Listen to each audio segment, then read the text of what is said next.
नमस्कार, मी प्रियांका पाटील। आपण पाहत आहात राष्ट्रीय लोकराज्य न्यूज, निर्भीड बातम्यांचे व्यासपीठ। आज आपण दिवसभरामध्ये घडणाऱ्या घडामोडींवर नजर टाकूया।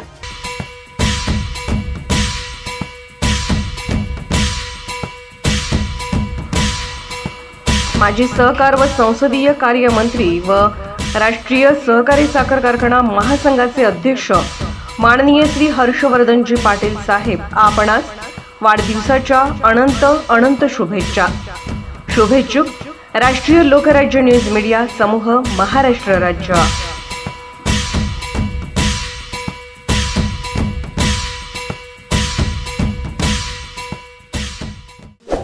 ताज्या बातम्यांसाठी आणि अपडेट्ससाठी राष्ट्रीय लोकराज्य न्यूज चॅनलला सबस्क्राइब करा, तसेच लाईक आणि शेअर करा।